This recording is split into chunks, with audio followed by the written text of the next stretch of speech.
너희가 내 손자까지 이용했구나. 말순의 목소리가 방안을 울렸다. 민재는 울며 할머니 품에 매달렸고 기호와 정희는 입술을 깨물며 눈을 피했다. 그 순간 가족은 더 이상 가족이 아니었다. 충청북도 제천의 깊은 산골 마을. 가을 햇살이 기와 지붕을 따스하게 비추고 있습니다. 마당 한가운데 서 있는 늙은 감나무 아래에서 박말순 할머니가 깨를 털고 계셨어요. 후, 이 나이에도 일을 해야 하다니 일손이 너무 부족해. 말순 할머니는 한숨을 쉬며 깨 껍질을 바람에 날려보냈습니다. 올해 78. 남편을 먼저 보낸 지도 벌써 10년이 흘렀네요. 큰아들 기호는 서울에서 사업한다며 좀처럼 얼굴을 보기 어려웠지만 다행히도 가까이 사는 둘째 진수와 막내딸 영미가 자주 찾아가 말순 할머니를 챙겼어요. 참, 기호 녀석은 언제 한번 얼굴 보러 올까? 3년이나 됐는데. 말순 할머니는 깨를 털면서도 자꾸 큰아들 생각이 났어요. 서울에서 사업한다고 나간 지 벌써 10년이 넘었는데 처음 몇 년은 그래도 명절 때마다 내려왔거든요. 하지만 요즘 들어서는 전화조차 드물어졌어요. 그래도 진수와 영미가 곁에 있으니 그것만으로도 감사해야지. 진수는 마을에서 작은 농기계 수리점을 운영하며 말순 할머니를 자주 찾아뵙고 영미는 읍내에서 미용실을 하면서도 일주일에 2번씩은 안부를 확인하러 왔어요. 특히 진수는 아버지가 돌아가신 후 아버지 역할까지 하려고 애쓰는 모습이 기특하기도 하고 안쓰럽기도 했어요. 옆집 할머니는 자식들이 다 서울로 가버려서 혼자 계시는데 나는 복이 많지. 말순 할머니가 깨를 털며 중얼거리고 있을 때였습니다. 멀리서 누군가의 발소리가 들려왔어요. 세 사람이 걸어오고 있었는데 맨 앞에 선 남자의 실루엣이 왠지 낯익어 보였습니다. 말순 할머니는 눈을 가늘게 뜨고 걸어오는 사람들을 살펴봤어요. 키가 크고 약간 구부정한 어깨, 걸음걸이까지. 설마? 어머니, 그 목소리를 듣는 순간 말순 할머니의 손에서 깨가 우르르 쏟아졌어요. 바구니가 뒤집어지며 오전 내내 털어낸 깨가 마당에 흩어졌지만 할머니는 그런 것도 모르고 그저 바라볼 뿐이었어요. 기호야? 어머니, 저예요. 기호예요. 기호가 달려와 말순 할머니를 끌어안았습니다. 뒤따라 며느리 정희와 손자 민재도 함께였어요. 기호는 예전보다 많이 야위어 보였고 얼굴에는 피곤한 기색이 역력했어요. 기호야, 진짜 우리 기호 맞지? 꿈이 아니지? 할머니의 눈에서 눈물이 줄줄 흘러내렸습니다. 3년 만에 보는 큰아들의 얼굴이었거든요. 그동안 얼마나 보고 싶었는지 밤마다 기도할 때마다 큰아들의 안전을 빌었는지. 할머니, 9살 민재가 말순 할머니 품에 뛰어들었어요. 3년 전보다 훌쩍 커진 손자의 모습에 할머니는 또 한 번 놀랐어요. 어머나, 우리 민재가 이렇게 컸네. 키도 훌쩍 자랐구나. 할머니, 키를 넘보겠어. 할머니, 저 많이 컸죠? 이제 내년이면 3학년이에요. 민재의 밝은 목소리에 할머니의 마음도 환해졌어요. 어머니, 안녕하세요. 오랜만이에요. 정희도 정중하게 인사를 건넸습니다. 예전보다 화장을 진하게 한 것 같았고 옷차림도 꽤 신경 쓴 모습이었어요. 정희야, 그동안 고생 많았지. 얼굴이 좀 야위었네. 아니에요. 괜찮아요. 하지만 정희의 미소 뒤에는 무언가 석연치 않은 기운이 감돌고 있었어요. 할머니는 오랜 경험으로 그런 것들을 감지하는 능력이 있었거든요. 과연 이들은 단순히 할머니가 보고 싶어서 온 것일까요? 어머니, 갑자기 와서 놀라셨죠? 연락을 드려야 했는데 기호가 미안한 듯 말했어요. 무슨 소리야? 연락이 무슨. 언제든지 와야지. 이게 내 집인데. 말순 할머니는 반가움에 겨워 기호의 손을 꽉 잡았어요. 하지만 기호의 손이 예전보다 거칠어진 것을 느낄 수 있었어요. 진수야, 영미야. 어서 와. 형이 왔다. 말순 할머니의 부름에 진수와 영미가 급히 달려왔습니다. 진수는 농기계 수리점에서 기름때 묻은 작업복을 입고 있었고, 영미는 미용실에서 급히 온 듯 앞치마를 두른 채였어요. 형, 정말 오랜만이네. 진수가 기호의 손을 꽉 잡았어요. 형제간의 정이 여전히 깊어 보였습니다. 오빠 진짜 얼마만이야? 잘 지냈어? 영미는 반가워하면서도 어딘가 의외라는 표정을 짓고 있었어요. 평소 꼼꼼한 성격의 영미로서는 갑작스러운 방문이 조금 이상하게 느껴졌거든요. 갑자기 어머니 보고 싶어졌어. 그래서 무작정 왔지. 기호가 멋쩍게 웃었습니다. 하지만 그 웃음이 자연스럽지 못해 보였어요. 형, 서울에서 여기까지 오는 것도 쉽지 않았을 텐데 차로 왔어? 아니야. KTX 타고 제천까지 온 다음에 버스 타고 왔어. 아이고, 그 먼 길을 미리 연락했으면 내가 마중 나갔을 텐데. 진수가 아쉬워했어요. 괜찮아. 오랜만에 고향 길 걸어보니까 좋더라. 하지만 기호의 표정에는 피로가 역력했어요. 정희도 마찬가지로 지친 기색이 보였고요. 저녁 식사 시간. 오랜만에 온 가족이 한자리에 모였어요. 말순 할머니는 부엌을 오가며 이것저것 차려내느라 분주했습니다. 3년 만에 온 큰아들을 위해 평소보다 훨씬 많은 음식을 준비했어요. 어머니, 제가 도와드릴게요. 정희가 일어서려고 하자 말순 할머니가 손사래를 쳤어요. 됐어. 됐어. 먼 길 와서 피곤할 텐데. 어서 앉아 있어. 그래도 혼자 하시기엔 너무 많은데. 아니야. 괜찮아. 앉아 있어. 말순 할머니는 정말 기뻐하며 부엌과 식당을 오갔어요. 김치찌개부터 시작해서 고등어구이, 시금치나물, 도라지 무침까지 기호가 어릴 때 좋아하던 음식들을 모두 차려냈어요.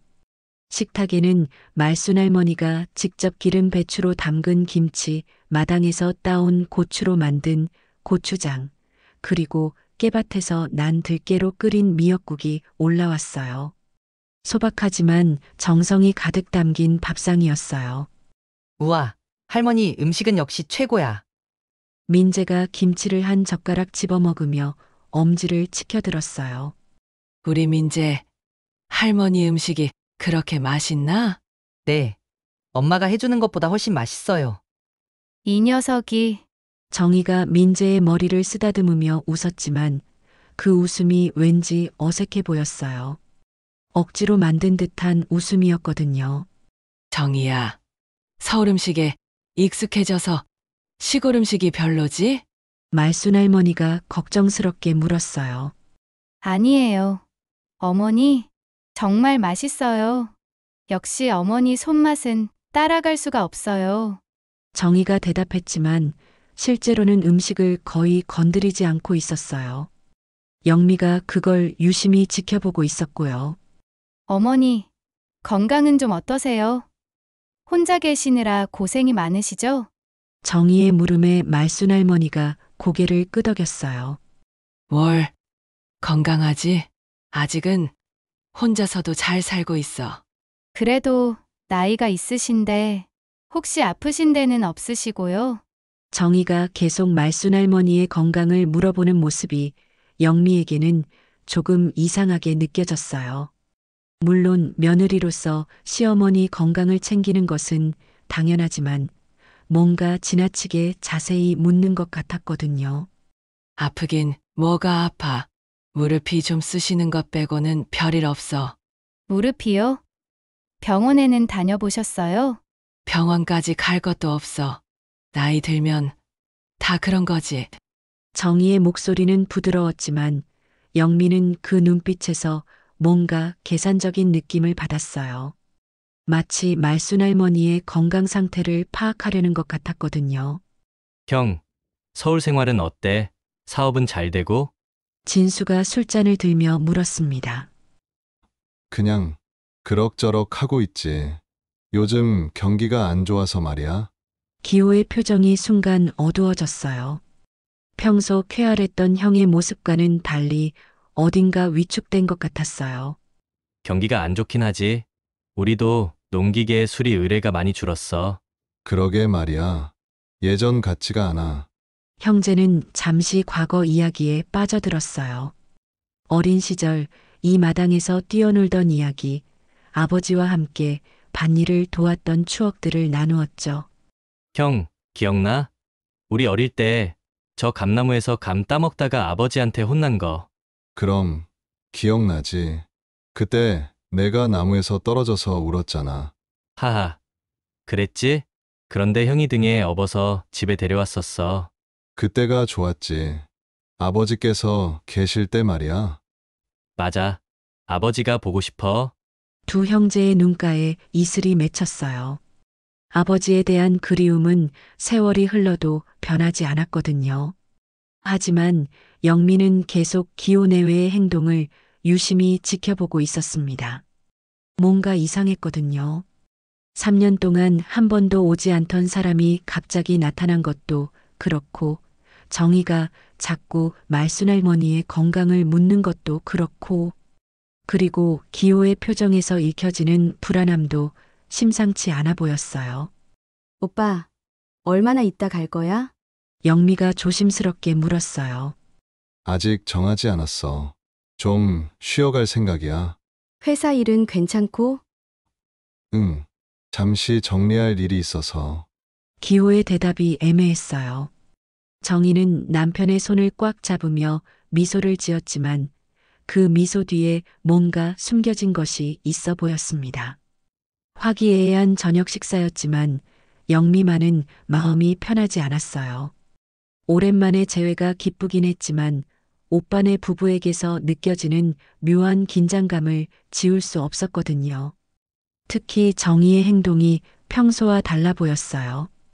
예전에는 말순 할머니와 자연스럽게 대화를 나누었는데 오늘은 뭔가 목적이 있는 것처럼 질문하는 느낌이었거든요.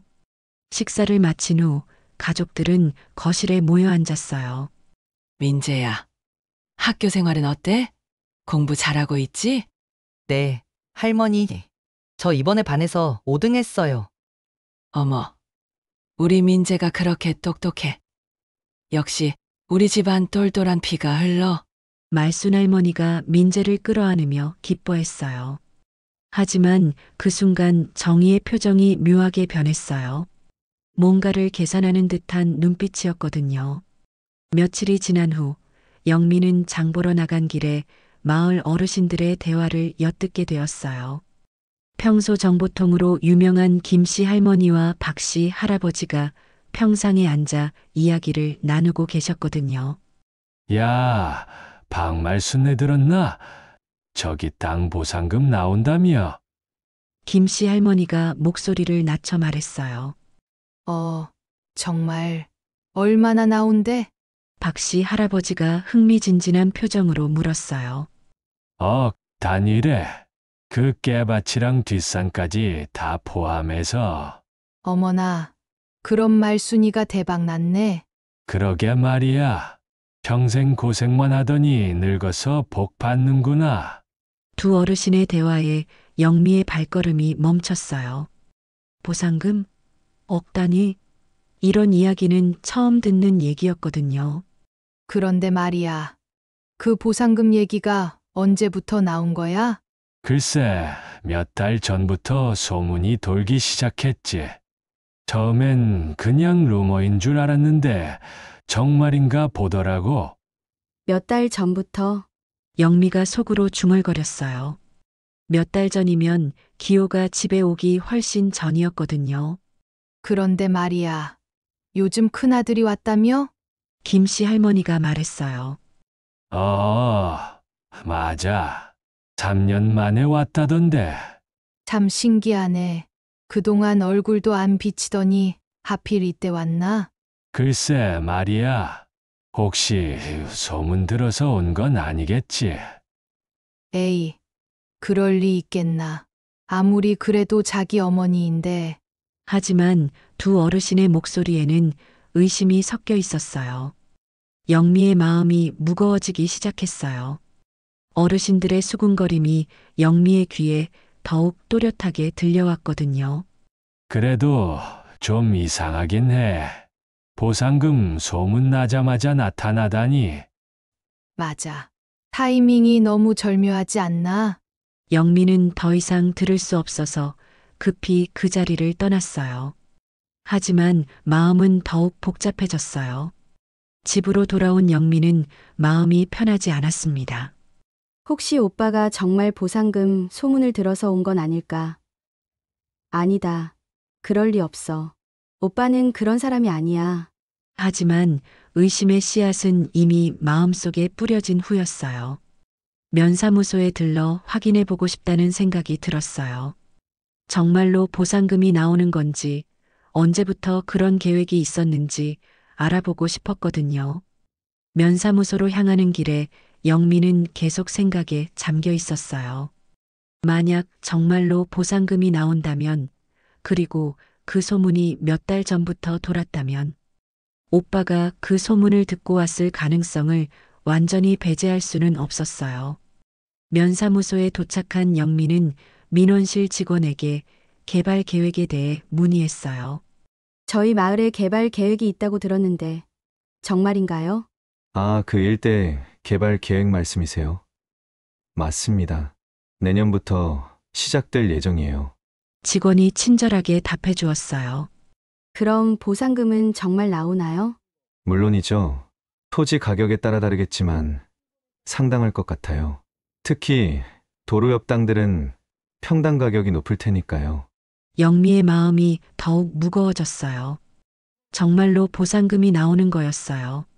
혹시 이런 정보가 미리 알려질 수도 있나요? 공식 발표 전에 말이에요. 글쎄요. 공식적으로는 최근에 발표됐는데 비공식적으로는 몇 달 전부터 관련 업계나 지역 사람들 사이에서 소문이 돌았을 수도 있죠. 몇 달 전부터요? 네, 이런 개발 계획은 보통 계획 단계에서부터 소문이 나기 마련이거든요. 면사무소에서 나온 영미는 마음이 더욱 복잡해졌어요. 몇 달 전부터 소문이 돌았다면 오빠가 그 소문을 듣고 왔을 가능성이 충분했거든요.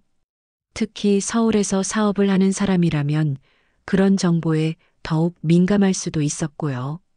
집으로 돌아가는 길에 영미는 장터 김씨 할아버지를 만났어요. 평소 마을 소식에 밝기로 유명한 분이셨거든요. 할아버지, 안녕하세요. 아, 영미야. 어디 갔다 오나? 면사무소 갔다 왔어요. 그런데 할아버지, 우리 오빠 얘기 좀 물어봐도 될까요?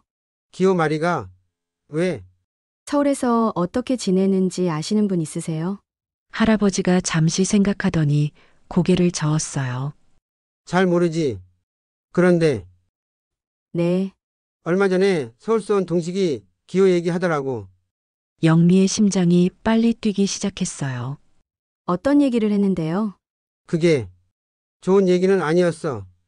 할아버지가 주변을 둘러보더니 목소리를 낮췄어요. 사업 망해서 빚쟁이들한테 쫓긴다고. 카드빚도 엄청나고 도박도 했다던데. 영미의 얼굴이 하얗게 변했어요. 정말요? 누가 그런 얘기를 했어요? 동식이도 들었다고 하더라고. 돈 떼먹혔다고 화내면서 그러더라고. 그 돈 떼먹힌 사람이 여기 왔었나요? 한 달쯤 전인가 기호 찾아서 여기저기 물어보고 다니더라니까. 영미는 더 이상 들을 수 없었어요. 급히 집으로 돌아갔죠. 마음이 너무 복잡해서 정리가 안 됐거든요. 그날 밤 늦게 기호와 진수는 마당에 나와 앉았어요. 감나무 아래 평상에서 형제는 막걸리 잔을 나누고 있었습니다. 가을 밤 공기가 선선했고 벌레 소리가 정겹게 들려왔어요. 진수야, 정말 오랜만이다. 기호가 막걸리를 한 모금 마시며 말했어요. 그러게. 형, 왜 이렇게 소식이 없었어? 걱정 많이 했는데. 미안해. 정신없이 살다 보니 기호의 목소리에는 피로가 깃들어 있었어요. 사업이 많이 힘들어? 힘들어. 정말 힘들어. 기호가 한숨을 크게 쉬었어요. 그 한숨 속에는 말로 다 할 수 없는 고충이 담겨 있었어요. 서울은 냉정해. 시골에서 올라간 내가 바보 취급당하기 일쑤야. 그래도 형은 똑똑하잖아. 공부도 제일 잘했고. 진수가 형을 격려했어요. 공부 잘하는 게 뭔 소용이야. 돈 앞에선 다 무용지물이더라. 기호가 눈물을 글썽였어요. 평소 강인해 보였던 형의 모습과는 너무 달라서 진수도 당황스러웠어요. 형, 무슨 일 있었어? 자세히 얘기해봐. 진수가 형의 어깨에 손을 올렸어요. 사실 나 망했어. 진수야. 뭐라고? 사업 말아먹었어. 빚만 수억 원이야. 진수가 깜짝 놀라 형을 바라봤어요.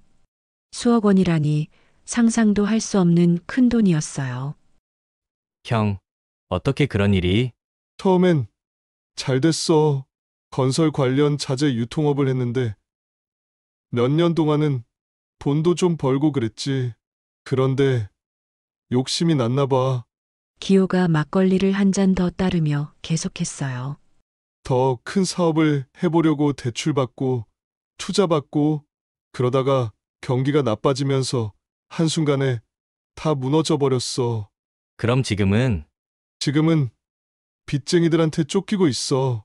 집도 압류당하고 정이랑 민재는 임시로 친정에 있는 상황이야. 진수의 마음이 무거워졌어요. 형이 이렇게 어려운 상황에 있는 줄 몰랐거든요. 형, 왜 진작 얘기하지 않았어? 우리가 도와줄 수 있는데. 뭘 가지고 도와줘? 너희도 넉넉하지 않은 걸 내가 모르나? 기호가 쓴웃음을 지었어요. 그래도 가족이잖아. 함께 방법을 찾아보자. 고마워. 진수야. 너 같은 동생이 있어서 다행이야. 두 사람은 잠시 말없이 술잔을 기울였어요.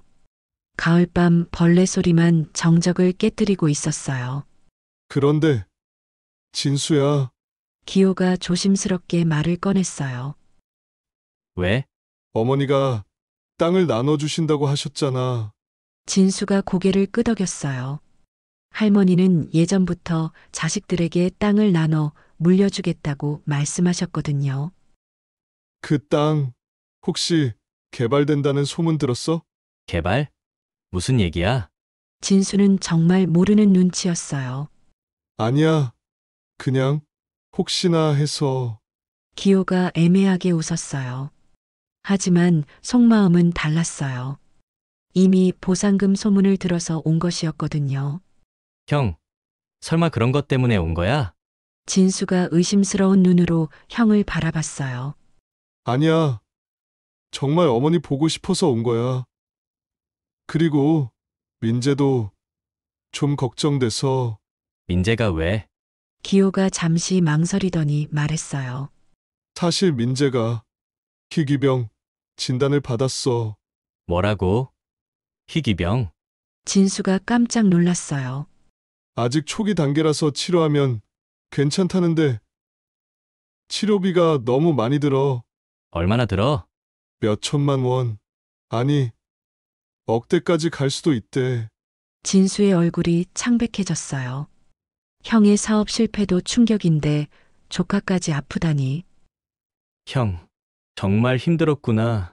진수의 눈에 눈물이 맺혔어요. 그래서 이번에 집에 온 거야.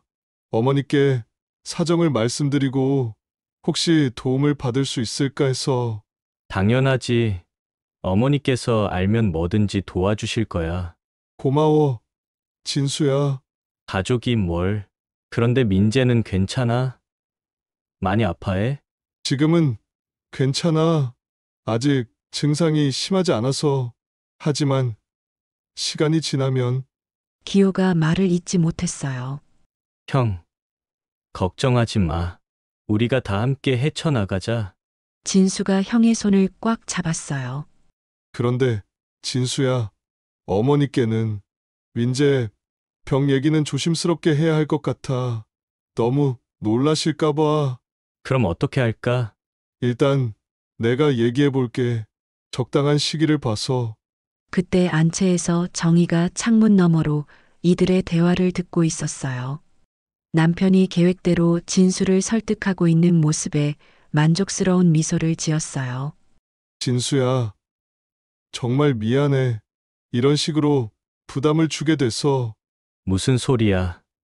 형, 부담이 뭐야?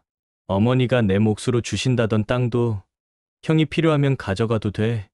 기호의 눈이 번쩍였어요. 바로 이런 말을 듣고 싶었거든요. 진짜? 정말 그래도 돼?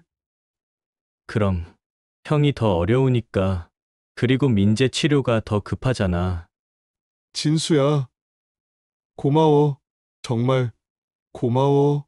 기호가 동생의 손을 꽉 잡았어요. 죄책감이 들기도 했지만 동시에 안도감도 컸어요. 동생이 이렇게 호의적으로 나오니까 일이 쉽게 풀릴 것 같았거든요. 그런데 형, 어머니께 얘기할 때는 내가 먼저 분위기 좀 만들어 볼게. 어떻게? 어머니께서 워낙 형을 아끼시잖아. 형이 힘들어 하시는 걸 보시면 뭐든지 해주실 거야. 그래? 고마워. 정희는 창문 너머에서 씩 웃고 있었어요. 계획이 완벽하게 진행되고 있었거든요. 여보, 정희가 작은 소리로 중얼거렸어요. 정말 순진한 놈이네. 이렇게 쉬울 줄이야. 밖에서는 형제가 계속 술잔을 나누며 이야기를 나누고 있었어요. 형, 그런데 서울은 언제 올라갈 거야? 아직 정하지 않았어. 일단 민재 치료 문제부터 해결하고. 그럼 당분간 여기 있는 거네? 그렇게 될 것 같아. 괜찮지? 당연하지. 오히려 좋아. 오랜만에 형이랑 많은 시간 보낼 수 있어서. 진수의 순수한 마음이 기호에게는 미안함으로 다가왔어요. 하지만 이미 시작한 일이었고 어쩔 수 없는 일이라고 스스로를 합리화했어요. 다음 날 아침 영미는 마음이 편하지 않아 사촌 언니 순이에게 전화를 걸었어요. 언니, 나야. 영미야, 왜 또 전화했어? 어젯밤에도 통화했잖아. 언니, 나 정말 이상해. 큰오빠네가 뭔가 숨기고 있는 것 같아. 왜? 무슨 일 있었어? 영미는 어제 장터에서 들은 이야기와 면사무소에서 확인한 내용을 사촌 언니에게 자세히 털어놓았어요. 정말? 보상금이 그렇게 많이 나온다고? 응. 면사무소에서 확인했어. 그리고 그 소문이 몇 달 전부터 돌았다는 것도. 그럼 기호 오빠가 그 소문 듣고 온 걸 수도 있겠네. 나도 그 생각이야. 그런데 더 문제는 영미가 할아버지에게 들은 기호의 사업 실패와 빚 이야기도 했어요. 어머, 그럼 정말 어려운 상황에 있는 거네. 응. 그래서 더 의심스러워. 돈이 급하니까 이런 소문 들으면 달려올 수밖에 없잖아. 순이도 걱정이 되기 시작했어요. 그럼 어떻게 할 거야? 모르겠어. 오빠한테 직접 물어볼 수도 없고. 엄마는 오빠만 보면 눈이 멀어버리시고. 일단 좀 더 지켜보자. 확실한 증거가 없으면 섣불리 행동할 수도 없고. 그래야겠어. 근데 언니, 나만 이상하게 생각하는 게 아니야. 마을 사람들도 다 수상하게 생각하고 있어. 그렇겠지? 타이밍이 너무 절묘하니까. 전화를 끊은 후 영미는 집안을 둘러보았어요. 말순 할머니는 부엌에서 아침 준비를 하고 계셨어요. 엄마, 벌써 일어나셨어요? 응. 일찍 일어났어. 기온에 아침 해줘야지. 엄마, 영미가 조심스럽게 할머니를 불렀어요. 왜? 오빠가 서울에서 어떻게 지내는지 자세히 아세요? 말순 할머니가 손을 멈추고 영미를 바라봤어요. 왜 갑자기 그런 걸 물어? 그냥 궁금해서요. 3년 동안 연락도 없었잖아요. 그야 바쁘니까 그렇지. 서울에서 사업하는 게 얼마나 힘든데. 사업이 잘 되고 있는 걸까요? 그럼 잘 되고 있겠지? 우리 기호가 얼마나 똑똑한데. 말순 할머니는 큰아들에 대한 믿음이 확고했어요. 하지만 영미는 그런 할머니가 더욱 걱정됐어요. 엄마, 혹시 오빠가 돈이 필요해서 온 건 아닐까요? 무슨 소리야? 우리 기호가 그런 애가 아니야. 할머니가 단호하게 말했어요. 그냥 혹시나 해서요. 영미야, 너 요즘 오빠한테 왜 그래? 반갑게 맞아줘야지. 영미는 더 이상 말할 수 없었어요. 말순 할머니의 마음을 상하게 하고 싶지 않았거든요. 그때 정희가 부엌으로 들어왔어요. 어머니, 일찍 일어나셨네요. 응. 정희야, 잘 잤어? 네. 덕분에 잘 잤어요. 정희는 자연스럽게 말순 할머니 옆에 서서 아침 준비를 도왔어요. 어머니, 어젯밤에 기호 씨랑이랑 도련님이 늦게까지 얘기하더라고요. 그래?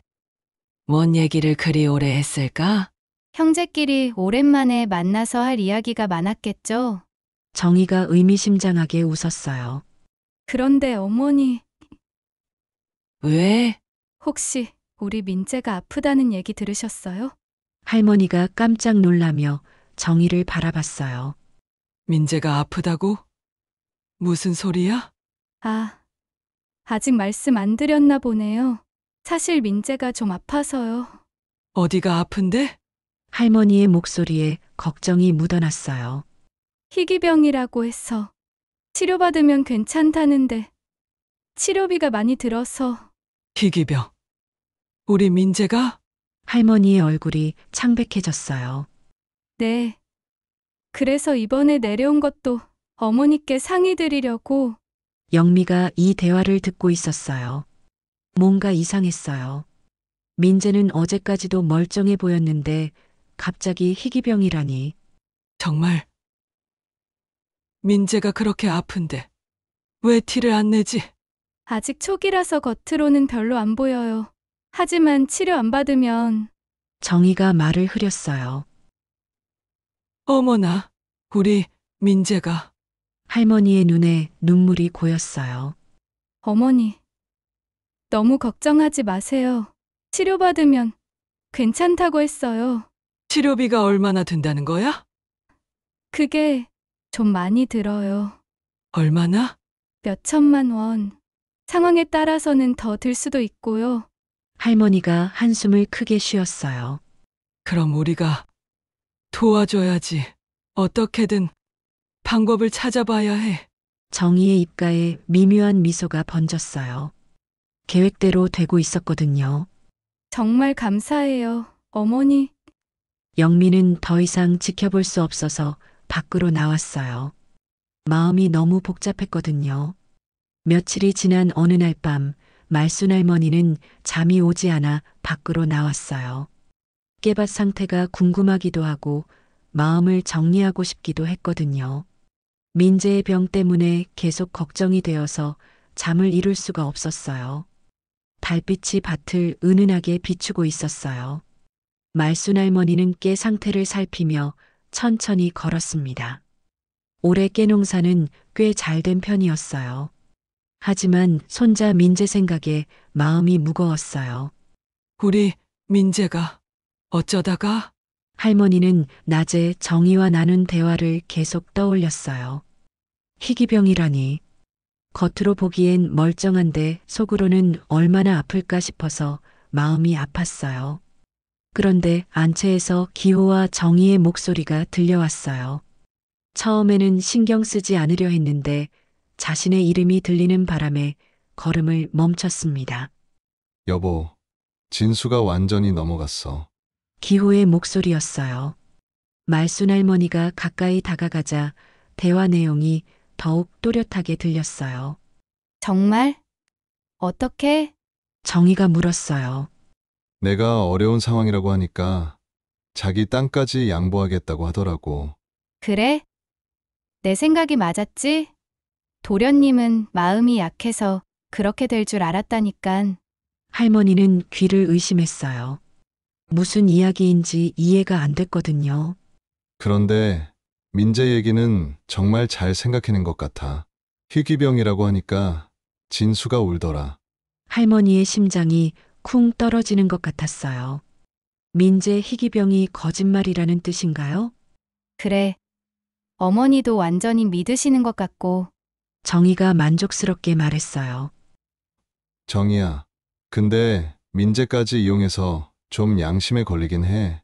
기호의 목소리에는 약간의 죄책감이 묻어났어요. 괜찮아.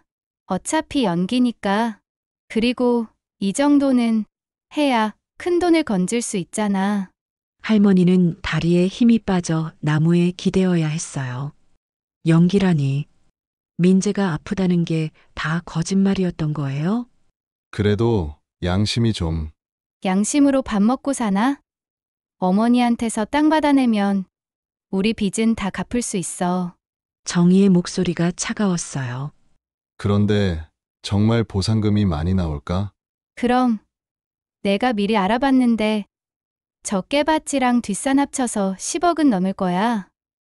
10억? 기호의 목소리에 놀라움이 섞였어요. 응. 그러니까 우리가 다 가져야지. 다른 형제한테 나눠줄 이유 없어. 할머니는 절망에 빠졌어요. 큰아들과 며느리가 자신을 완전히 이용하고 있었던 거예요. 그런데 어머니가 의심하시면 어떡하지? 걱정 마. 워낙 당신을 아끼시니까 절대 의심 안 하실 거야. 그리고 도련님도 우리 편이고 도련님은 정말 순진해. 큰형이라고 하면 뭐든지 믿어. 기호가 한숨을 쉬었어요. 그래도 미안해. 동생한테 이런 짓을 하다니. 미안하긴 뭘. 살려고 하는 건데. 그리고 어차피 어머니 돌아가시면 다 우리 목 아니야? 정희의 말에 할머니의 눈에서 눈물이 쏟아져 내렸어요.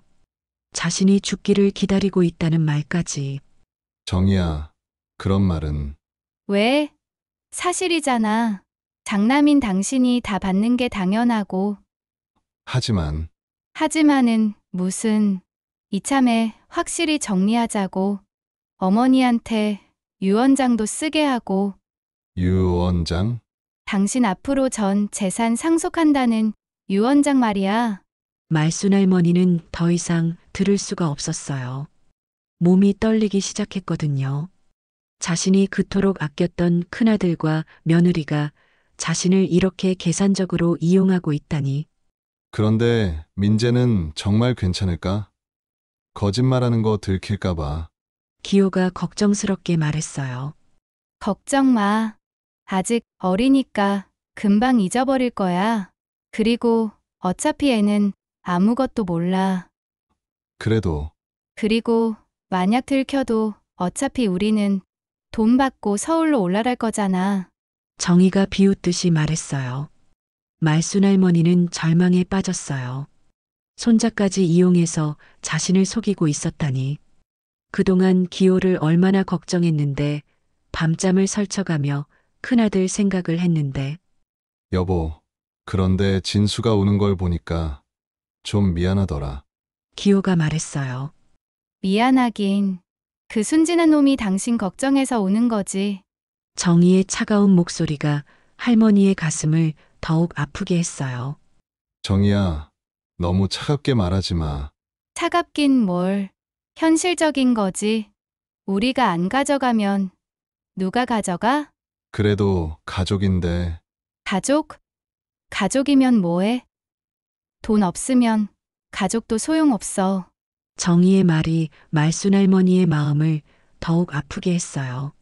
어차피 우리가 장남이니까 받을 권리가 있다고. 그래도 그래도는 무슨. 이미 시작한 일인데 끝까지 가야지. 말순 할머니는 눈물을 훔치며 조용히 집으로 돌아갔어요. 마음이 너무 아파서 한 발 한 발 옮기기조차 힘들었어요. 집에 들어간 말순 할머니는 방문을 닫고 이불을 뒤집어 썼어요. 그리고 밤새 울었어요. 큰아들에 대한 믿음이 산산조각 나는 아픔, 손자까지 이용당하고 있다는 분노, 그리고 자신이 얼마나 바보 같았는지에 대한 자책감이 몰려왔거든요. 어떻게 내 아들이 이럴 수가 있지.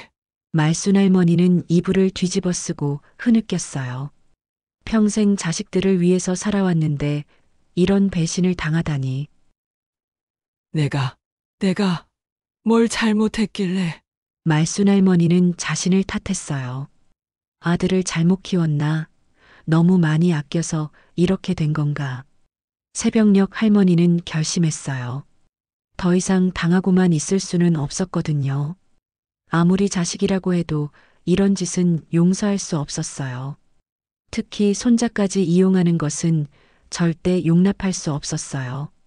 다음 날 아침 일찍 말순 할머니는 기호 부부의 방문을 벌컥 열었어요. 밤새 잠 못 이룬 할머니의 얼굴은 창백했지만 눈빛만은 단호했어요. 일어나! 갑작스러운 말순 할머니의 고함에 기호와 정희가 깜짝 놀라 일어났습니다. 어머니. 무슨 일이세요? 정희가 당황하며 물었어요. 평소 조용하던 말순 할머니의 모습과는 너무 달랐거든요. 무슨 일이냐고? 너희가 뭘 했는지 모르겠니? 할머니의 목소리에 분노가 가득했어요. 어머니, 무슨 말씀이? 기호가 변명하려 했지만 할머니는 들으려 하지 않았어요. 닥치지 못해. 어젯밤에 다 들었어. 기호와 정희의 얼굴이 하얗게 변했어요. 설마 자신들의 대화를 들었을까봐 두려웠거든요. 뭘? 말순 할머니는 기호와 정희를 차갑게 바라보며 말을 이어나갔어요. 너희가 어젯밤에 무슨 말을 했는지 다 들었어. 민재가 아프다는 것도, 보상금 때문에 온 것도, 그리고 나를 이용하려는 계획까지 다 알고 있다. 기호의 얼굴이 하얗게 질렸다. 정희는 당황한 기색을 숨기려 애썼지만 눈빛에서 불안이 역력했습니다. 어머니, 그건 오해예요. 우리가 그런 의도로 온 게 아니에요. 기호가 더듬거리며 변명을 시작했지만 할머니는 손을 들어 그를 막았어요. 오해? 내가 귀가 먹었나?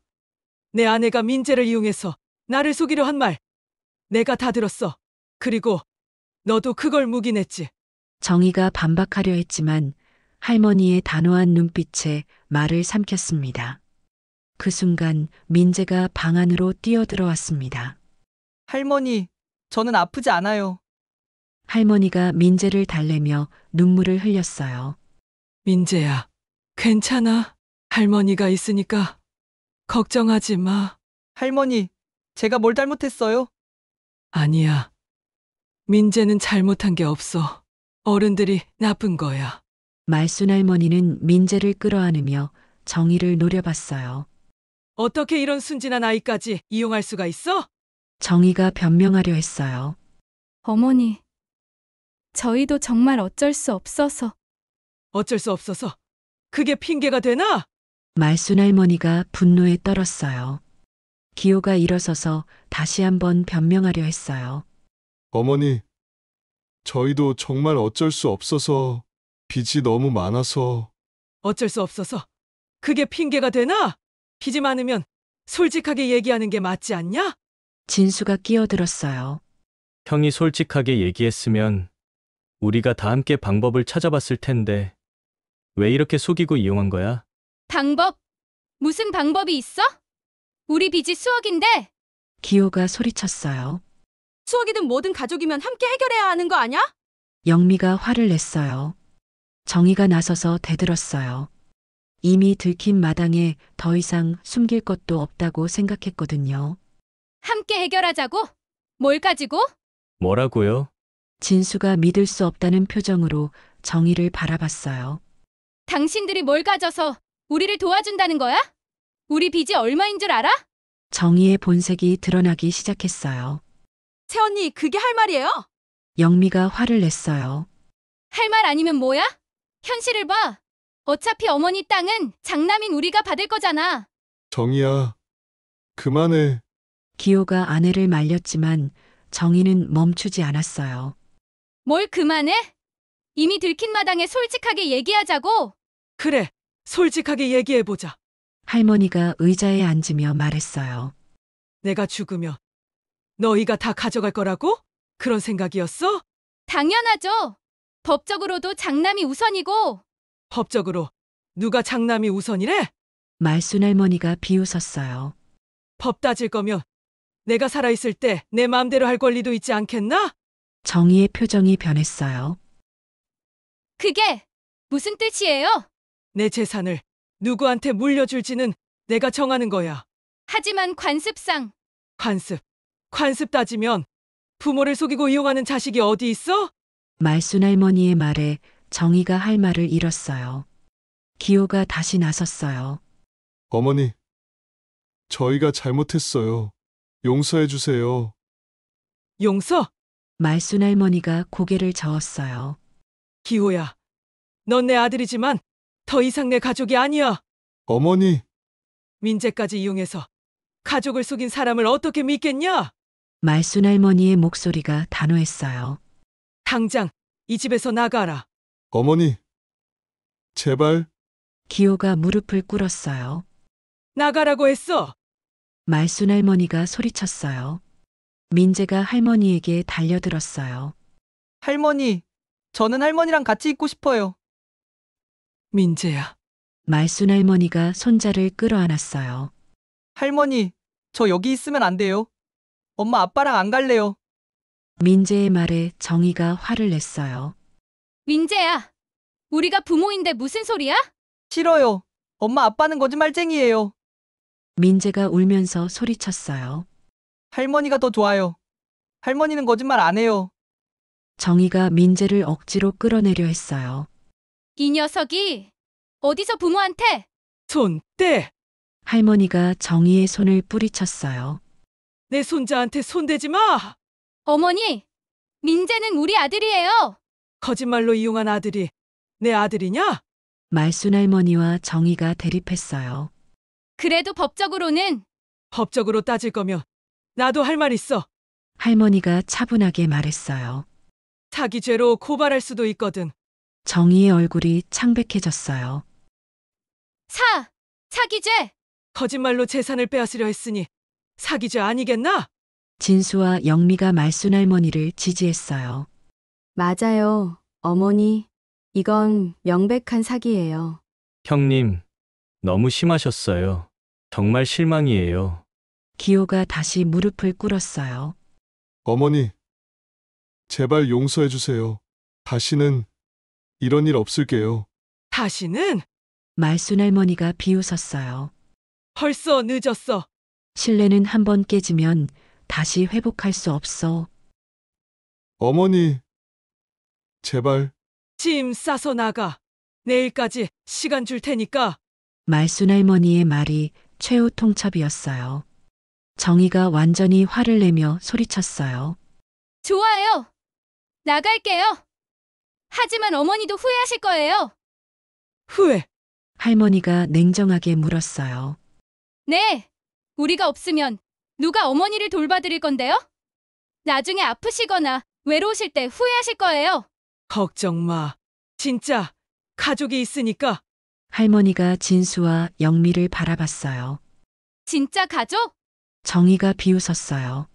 진수나 영미가 뭘 해줄 수 있다고요? 경제적으로도 별로고 능력도 없으면서. 정희야, 그만해. 기호가 아내를 말렸어요. 왜 그만해? 사실이잖아. 우리 같은 사람이 없으면 이 시골에서 늙어 죽을 거면서. 정희의 말에 진수와 영미가 상처받았어요. 정말 너무하시네요. 영미가 눈물을 흘렸어요. 너무하긴 뭐가 너무해? 현실을 말하는 건데. 할머니가 일어서서 정희에게 다가갔어요. 정기야. 네? 너 같은 며느리를 둔 내가 바보였어. 말순할머니가 조용하지만 단호하게 말했어요. 지금 당장 짐 싸서 나가라. 어머니. 1시간 안에 나가지 않으면 경찰 부를 거야. 말순할머니의 말에 정희도 더 이상 버틸 수 없었어요. 정희가 화를 내며 방으로 들어가 짐을 싸기 시작했어요. 기호도 어쩔 수 없이 따라 들어갔죠. 민재가 계속 울면서 말순 할머니에게 매달렸어요. 할머니, 저 여기 있으면 안 돼요? 민재야. 할머니도 너랑 같이 있고 싶어. 하지만 넌 엄마 아빠랑 가야 해. 싫어요. 엄마 아빠 나빠요. 말순 할머니도 눈물을 흘렸어요. 손자와 헤어지는 것도 가슴 아팠지만 어쩔 수 없는 일이었거든요. 민재야. 할머니가 편지 쓸게. 그리고 언제든지 할머니 보고 싶으면 와도 돼. 정말요? 그럼 약속해.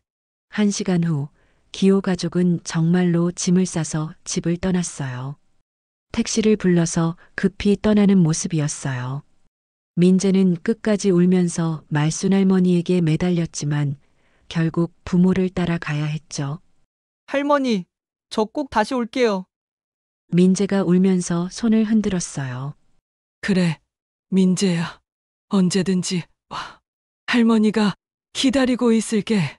말순 할머니의 목소리도 울음이 섞여 있었어요. 기호는 마지막까지 사과하려 했어요. 어머니, 정말 미안해요. 언젠가는 용서해 주세요. 하지만 말순 할머니는 대답하지 않았어요. 이미 마음의 문을 닫아버렸거든요. 택시가 떠나고 나자 집안에 무거운 침묵이 흘렀어요. 진수와 영미는 어떤 말을 해야 할지 몰랐거든요. 말순 할머니도 마당에 서서 한참 동안 택시가 사라진 방향을 바라보고 계셨어요. 엄마, 괜찮으세요? 영미가 조심스럽게 물었어요. 괜찮아. 이제야 정신이 든 것 같아. 말순 할머니가 한숨을 쉬었어요. 그래도 형이니까 혹시 마음 바뀌시면 진수가 조심스럽게 말했지만 말순 할머니는 고개를 저었어요.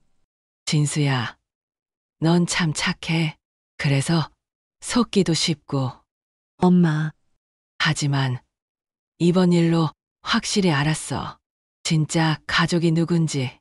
말순 할머니가 진수와 영미를 바라봤어요. 너희가 내 진짜 자식들이야. 어머니, 진수의 눈에 눈물이 고였어요. 엄마, 이제는 제가 지켜드릴게요. 우리가 함께 지켜드릴게요. 영미도 함께 말했어요. 말순 할머니는 감나무 아래 평상에 앉아 마을을 내려다봤어요. 가을 햇살이 여전히 따스했고 깨밭에는 바람이 불어오고 있었어요. 그래도 아직 할 일이 남았구나. 할머니가 중얼거렸어요. 무슨 일이요? 유언장 써야지. 제대로 된 유언장 말이야.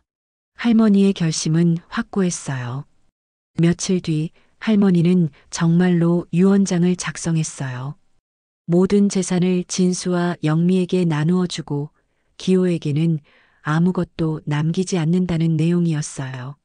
엄마, 그래도 형 몫은 진수가 말했지만 할머니는 단호했어요. 안 돼. 배신한 자식에게 줄 건 없어. 하지만은 없어. 내 결정이야. 시간이 흘러 마을의 개발 소식이 공식적으로 발표됐어요. 정말로 보상금이 많이 나올 예정이었죠. 하지만 할머니는 그런 것에 별로 관심이 없어 보였어요. 어머니, 보상금 받으시면 뭐 하시고 싶으세요? 영미가 물었어요. 글쎄, 민재 교육비나 좀 보태주고 싶은데. 말순 할머니는 여전히 손자를 그리워하고 있었어요. 민재한테 편지라도 써볼까? 좋은 생각이에요. 그날 밤 할머니는 손자에게 편지를 썼어요. 민재야, 할머니 잘 지내고 있다. 너도 건강하게 잘 자라거라. 할머니가 항상 너를 사랑한단다. 언젠가 내가 어른이 되면 할머니의 마음을 이해할 거야. 편지를 쓰면서 말순 할머니의 눈에서 또 눈물이 흘렀어요. 하지만 이번에는 분노의 눈물이 아니라 그리움과 사랑의 눈물이었어요. 마당에서는 진수가 감나무 아래에서 깨를 털고 있었고 영미는 부엌에서 저녁을 준비하고 있었어요. 비록 한 사람이 떠났지만 남은 가족들은 더욱 단단해졌어요. 그래. 이게 진짜 가족이구나. 할머니가 감나무를 바라보며 중얼거렸어요. 가을바람이 감나무 잎을 흔들고 있었어요. 잎들이 하나둘 떨어지면서 새로운 계절을 준비하는 것 같았어요. 할머니도 새로운 시작을 할 준비가 되어 있었어요. 이제는 진짜 가족과 함께 몇 달 후 개발 보상금이 나왔어요. 정말 많은 돈이었어요. 하지만 할머니는 그 돈을 진수와 영미 그리고 민재를 위해 쓰기로 했어요. 자신을 배신한 기호에게는 한 푼도 주지 않을 작정이었어요. 돈보다 중요한 건 진심이야. 할머니가 마지막으로 중얼거렸어요. 그리고 진짜 가족들과 함께 새로운 인생을 시작했어요. 말수님의 이야기 어떻게 들으셨나요? 평생을 땀 흘려 일하고 자식을 위해 살아온 한 어머니. 그러나 가장 믿었던 큰 아들의 거짓과 배신은 그 마음을 무너뜨렸습니다. 아들까지 이용해 자신의 욕심을 채우려 했던 그들의 모습은 우리에게 깊은 슬픔과 분노를 안겨주었지요. 하지만 결국 어머니는 단호한 결단으로 그 거짓을 끊어내고 곁에 남은 진짜 가족들과 새로운 희망을 선택했습니다. 이야기는 비극에서 시작했지만 끝내 진심이 승리했고 남은 가족의 사랑과 연대가 더 빛나게 되었지요. 우리는 이 이야기를 통해 배웁니다. 돈보다 소중한 것은 마음이며 가족의 이름으로도 결코 용서할 수 없는 배신이 있다는 것. 그리고 진정한 사랑은 끝내 우리를 지켜낸다는 것 말입니다. 오늘 이야기가 마음에 와 닿으셨다면 좋아요와 구독으로 함께 해주시고 당신의 소중한 하루에도 따뜻한 빛이 함께하길 기도합니다. 들어주셔서 감사합니다. 다음 시간에 또 다른 삶의 기록으로 찾아뵙겠습니다. 안녕히 계세요.